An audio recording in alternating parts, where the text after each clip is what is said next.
Welcome to மிட்டூஸ் creations. இன்றைக்கி இந்த வீடியோவில் முட்டை ஆம்லேட் எப்படி பண்ணுறதுன்னு பார்க்கலாம். ரெகுலராக பண்ணுறது தான், ஒரு சின்ன வித்தியாசமாக டிஃப்ரெண்ட்டாக பண்ணி பார்க்கலாம் அப்படின்னு ட்ரை பண்ணுறேன். வாங்க எப்படி பண்ணலான்னு பார்க்கலாம். இதுக்கு நான் 2 முட்டை எடுத்திருக்கேன். முட்டையில் வந்து ஒரு வெங்காயம் நறுக்கி இதோட சேர்த்துருக்கேன். காரத்துக்கு தகுந்த மாதிரி ஒரு 3 பச்சை மிளகாய் நறுக்கி அதில் சேர்த்துருக்கிறேன். 2 முட்டைங்கிறனால ஒரு 3 பச்சை மிளகா போட்டுருக்கேன். உங்களுக்கு வேண்டாம்னா கூட விட்டுறலாம். கேரட் துருவல் வந்து கேரட் கட்டையில் சீவி அந்த துருவலாக எடுத்து அதையும் இதோடய சேர்த்துருக்கிறேன். இதோட வந்து கொத்தமல்லி இலையும் சேர்த்துருக்கிறேன்.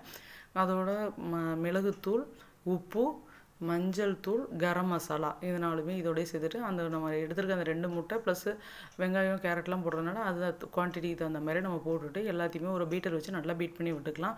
பீட் பண்ணும்போது நல்லா எல்லா இடத்துலையும் எல்லாமே மிக்ஸ் ஆகிற மாதிரி நல்லா மிக்ஸ் பண்ணுங்கள். அப்போ தான் அந்த கேரட் துருவல்லாம் வந்து எல்லா இடத்துலையும் ஸ்ப்ரெட் ஆகி வரும். இல்லைனா ஒரு சில இடத்துல அப்படியே கட்டியே நின்றும். நல்லா ஸ்ப்ரெட் ஆனதுக்கப்புறம் ரெடி பண்ணி வச்சுட்டு ஒரு பேன் வந்து நல்லா ஹீட் பண்ணி வச்சுக்கோங்க.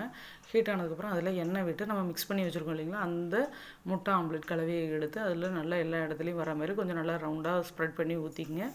ஊற்றுனதுக்கப்புறம் நம்ம சிம்மில் வச்சு தான் இதை செய்யணும். ஏன்னா ஹை ஃப்ளேம்லாம் வச்சோம் அப்படின்னா அடி பிடிச்சிரும். அதனால் சிம்மில் வச்சுட்டு மிதமான தீயிலேயே நல்லா வேக விடுங்க. 2 பக்கமும் வேக வச்சு எடுக்கணும். 2 பக்கமும் வேக வச்சு எடுத்திங்கன்னா உங்களுக்கு சூப்பரான முட்டை ஆம்லேட் கலர்ஃபுல்லாக ரெடி ஆகிடும். சாப்பிட்டு பாருங்கள், நல்லா டேஸ்ட்டாக இருக்கும். தேங்க்யூ ஃபார் வாட்சிங்.